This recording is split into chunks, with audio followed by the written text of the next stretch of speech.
I should feel privileged. What? What's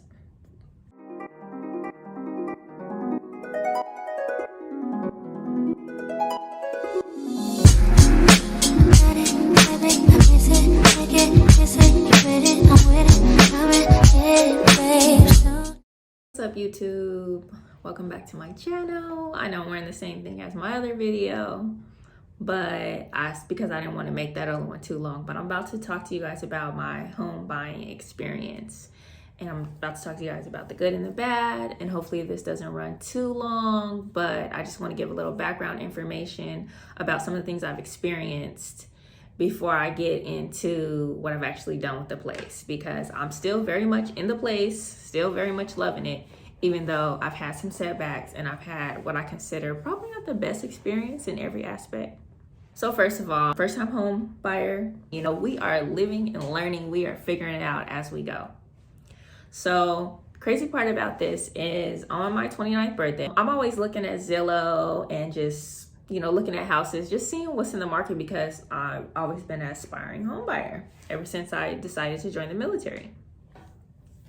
And so it was my birthday and I saw this house, and it's the cheapest house I've seen for the amount of bedrooms, the amount of bathrooms. And by the way, I have a 3-bedroom, 2-bath house. And I'm like, And then I'm taking a little tour. Not a tour, but like I'm looking at the pictures on the website, and I'm like, okay, this isn't too bad. I can work with this. I'm already got the renovation DIY mindset in play. But one thing that just stood out to me was the fact that the kitchen was right by the living room, and the only thing separating them was a wall. And I was like, if I can take that wall down, that's gonna be the most beautiful open kitchen living room concept. And I just saw the vision right then and there. But I also told myself, what I always do when I'm looking at a house is like, okay, but if you can't tear down the wall, if you can't afford it, or you can't do it at that moment, could you still see yourself living in it? Like, are the bones, the layout, the foundation good enough for you to still live in it? And my answer was yes. So it was, I guess, what you would consider a galley kitchen. But most of the galley kitchens that I've seen, like the walkway from, cabinet to cabinet, were always like too tight. But this one was pretty wide. So I was like, I'll change out the cabinets. I will put in new appliances, lay down some new floors, give a nice paint job, new fixtures, and this kitchen gonna be bomb. I even extend the kitchen. But of course, in my heart, I wanted to tear down that wall. And I even looked at it and I was like, I might not be able to tear it all down. I might have to leave a column up. And so I was just like, let's do a tour. I kid you not, 5 minutes later, somebody called me back and we set up a tour literally for 2 days later. So we set up a tour and we went through it. There were still tenants in the house, so I couldn't record a video then. Well, they requested me not to, so out of respect for their privacy, I didn't. I loved it when I walked in too. Like, despite the tenants' furniture and whatever else they got on, girl, I didn't even see that. I was looking at the layout. I was focused. I was looking at the wall. I was like, oh, there's this load bearing, like thinking I'm knowing what I'm talking about because, been watching HGTV for years. You know how you become an expert when you watch shows like that. Medical shows, we think we nurses and doctors, and Law and Order, we think we're cops and lawyers and stuff. Y'all know. But yeah, so it's so crazy because when we walked out of there, she was like, okay, so do you want to start the paperwork? I was like, I honestly don't think I'll be able to buy right now. And they were like, well, what do you do? I was like, oh, I'm a nurse. They're like, oh yeah, we can work with you. They're like, just come back to the office. Let's see what we can do. And I was just like, okay. So I did. Went to the office, and I didn't have the best credit score. Let's be honest. I didn't have the best credit score because I was still building that up and trying to save up and paying off some stuff before I was actually going to buy a house. Like, I didn't think I was actually about to buy a house. I was more focused on getting some debt down. And they're like, oh no, we can work with that. We can work with that. Then another thing, they're like, what else did you do? I was like, oh yeah, I have some extra income. I'm a vet. They're like, you're a vet? I'm like, yeah. They're like, we can work with you. Like, it's just so funny. So I'm just like, okay, just letting the process go through. Sad thing is, I think the next day they told me that the owners decided to go with someone else. So I was sad because, oh, one thing I didn't mention is when we walked to the house, they were like, do you want to see some other houses? And I was like, nope, I'm good with that one. If we're going to do anything, it's going to be with that one. So when I didn't get the house, they were like, do you want to go on some tours for some other houses now? And I was like, I guess. And I've seen 3 other houses after that. And let me tell you, like, I don't know. None of those houses stood out like that. And some of them were bigger. Some of them were even in what I consider to be a better location than this house right here, even though I am in a very pretty safe, nice neighborhood. But I don't know, it just wasn't hitting. It just wasn't it, I guess. But I still was like walking around with open mind and trying to see what I can do. But some of those layouts were really weird. And I tried for all of them, honestly, because my mind was already set. I was getting a house, you know what I mean? But I didn't get any of those. But then I was in my apartment one day and I was just like really sad about why I wasn't getting any of these houses. And I was like, why did I get my hopes up so high when I felt like I wasn't even ready? Like, I guess in a way I was mad at my realtor. I was like, why would you guys do that to me? You know, if I can't get it, like I already had the mindset that I wasn't going to be able to do it. And you guys made me think that I could. But I looked around my house and I'm not going to lie. Like I was going through, I guess, a mini depression and my house was a mess. It was. And I'm a believer in, you know, you're going to get what you put out. So I'm looking around my house and I'm like, there's no way that the universe or God is going to feel like I deserve a house if I'm living like this. So you know what I did? I got up, I started cleaning up, because when I clean up, in a way, it's a way that I'm showing how appreciative of my space that I'm in. And I don't really have company over. It's just, I still have to show it to myself. You know what I mean? It's like doing self-care at home when nobody's going to see you. Like it's something you do for yourself. You know, nobody else has to see. It's for yourself.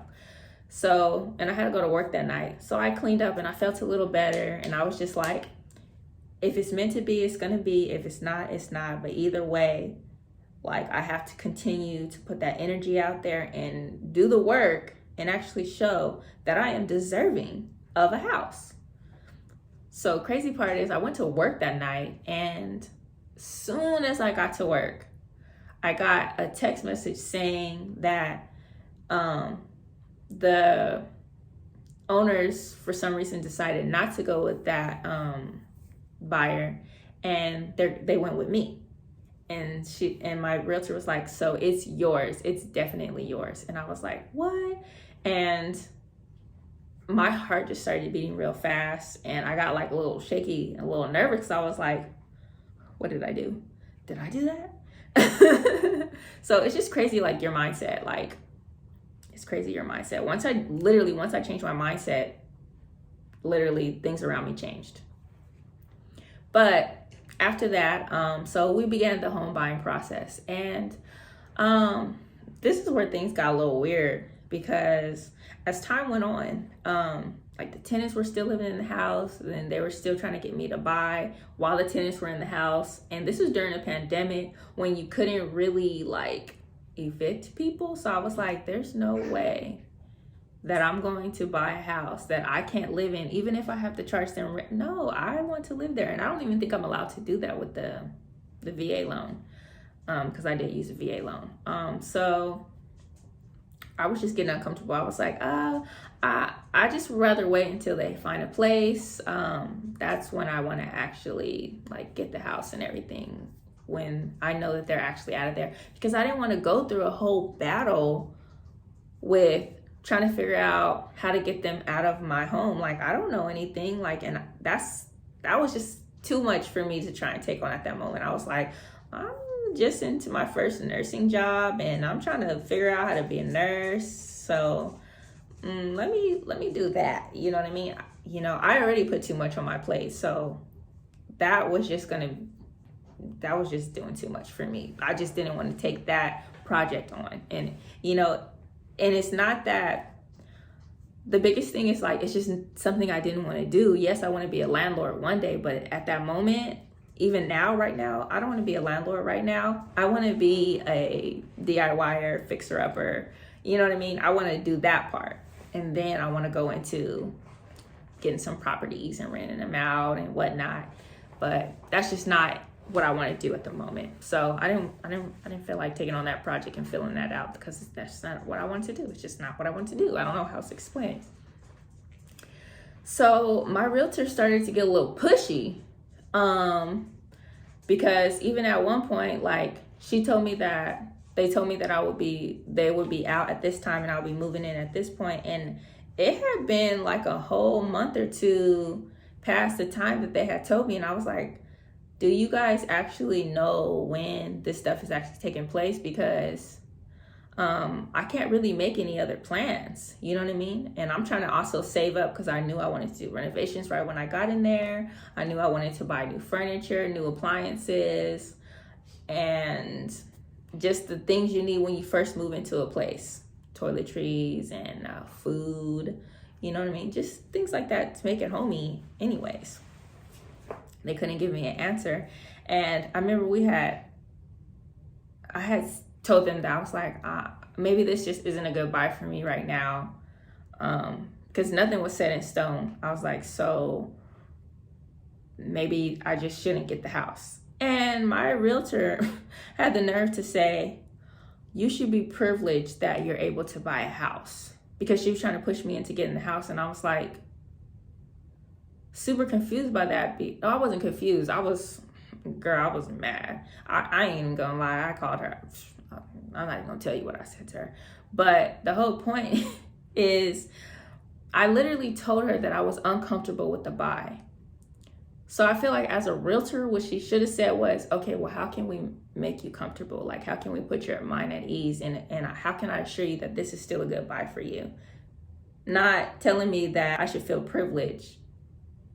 What?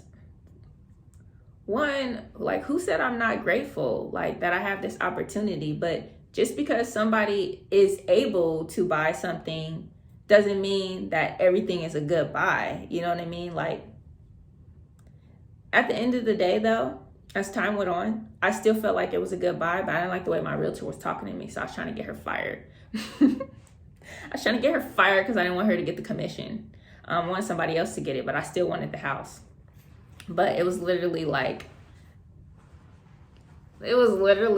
on my final inspection, and I was just like going back and forth. Like, I literally wanted to drop the whole house just so she wouldn't get paid. And I was just like, that is so petty, Jazz. Like, you're really gonna miss out on some greatness, because I've seen so many opportunities with this house, as far as, like, of course, with YouTube, with me just expanding my creativity and showing my skills in other ways, because, you know, I really also like design, and that's another business aspect that I want to try and take on.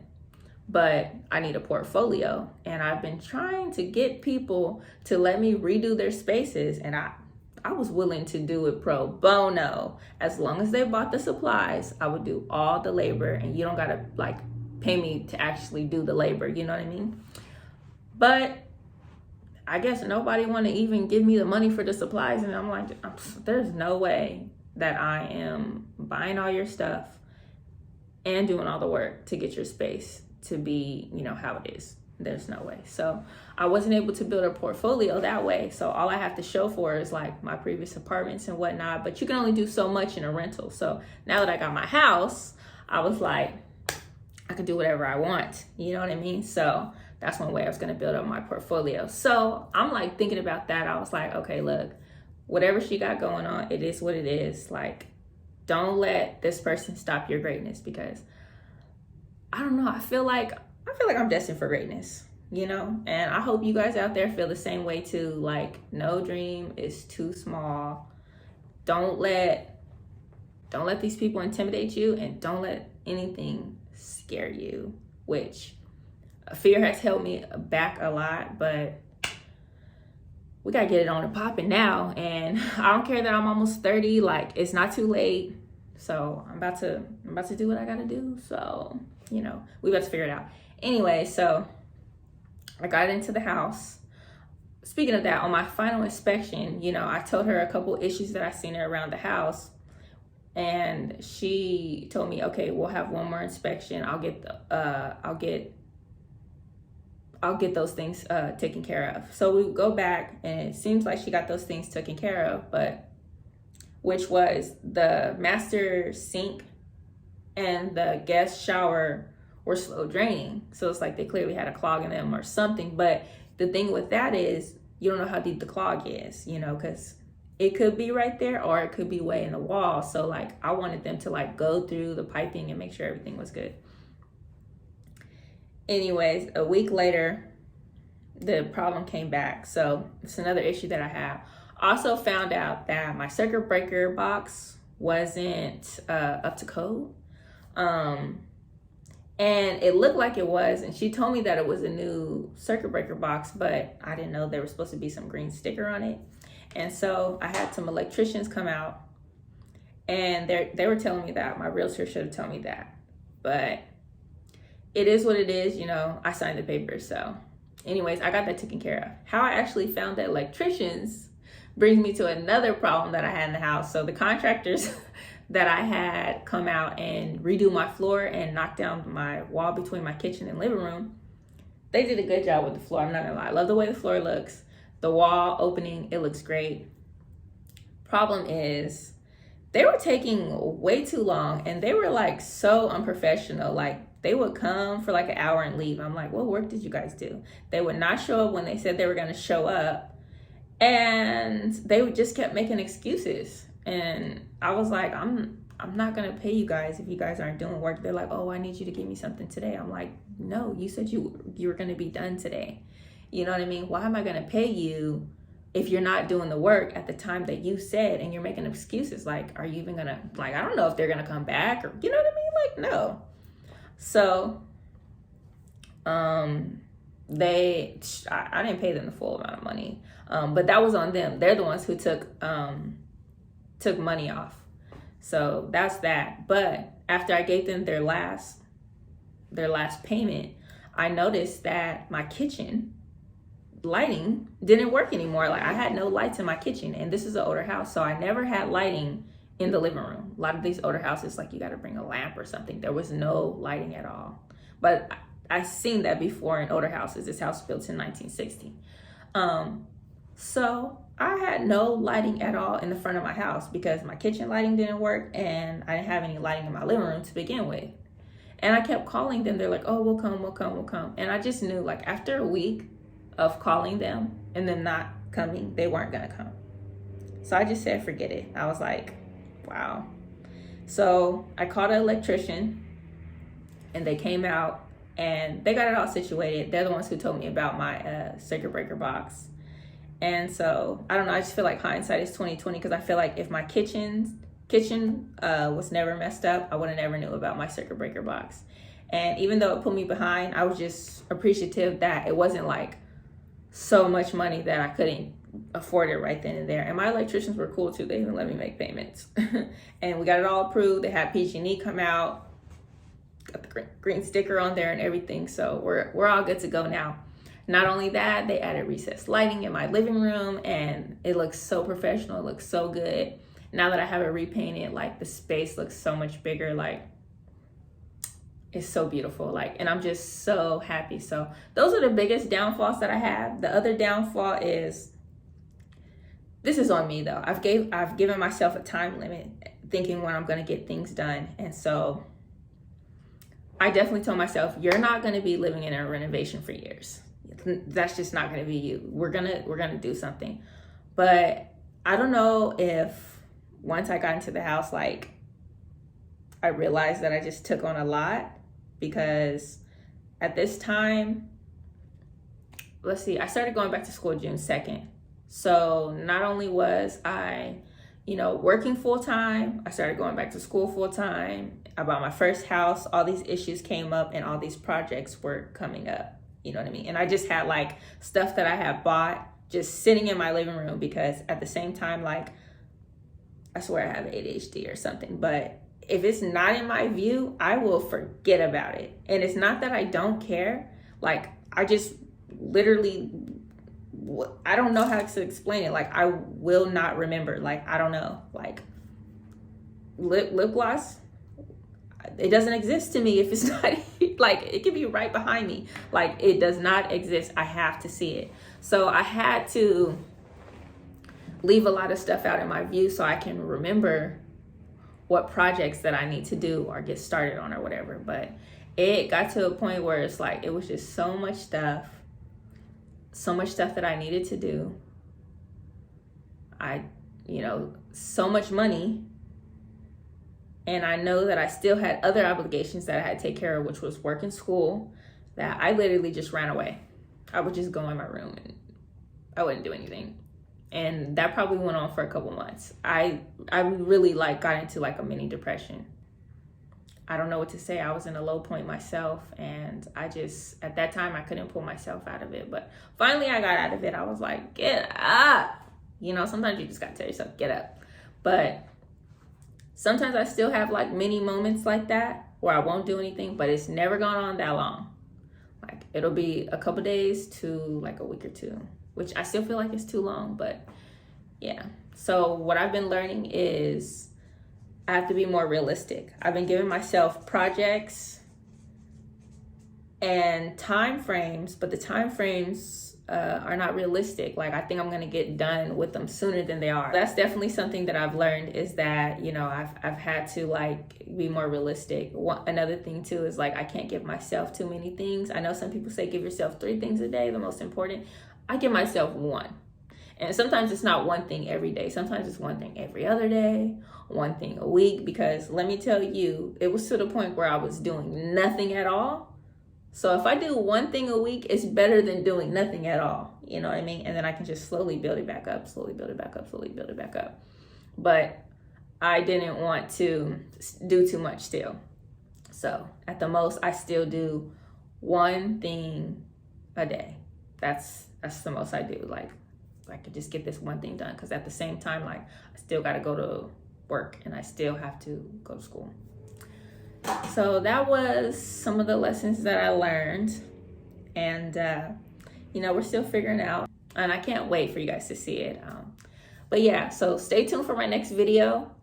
It's gonna show you guys what I've done so far and how I've been doing it, and I hope you guys like it. I hope it inspires you guys to get out there and get it done. It doesn't matter if you're going to school, it doesn't matter if you're working, doesn't matter if you got nails on, doesn't matter if you're a woman, it doesn't matter if you're doing it by yourself. Like, if you want to do it, get out there and try and have fun with it, because let me tell you, like, I have been enjoying this process. Like, and it's crazy because I always wanted to do this, but I've been enjoying myself so much, and I just can't wait until, like, you know, it's a little bit more coming together, because, you know, a lot of the work is like behind the walls or tearing things down and building up, but like, I can't wait till we get to the part where I can like start designing, you know what I mean? And we start seeing the real, like, the beautiful stuff, you know what I mean? So can't wait for you guys to see the journey. Thanks for sticking with me so far. Thanks for staying throughout this whole video. And I hope you learned a little bit just of, you know, about my home buying process. And if you're thinking about buying it, don't let fear hold you back. I gotta reiterate that. Do not let fear hold you back, because I may not have had the best experience. It definitely wasn't the worst, but it's still turning out to be really good. And I think it's a big reason is, you know, I've just been keeping an open mind. I've been staying very grateful, and I've just been enjoying the process. Even the things that haven't happened, I've learned a lot about myself, and that is always a good thing. I've definitely learned a lot about myself. So I'll catch you guys in my next video.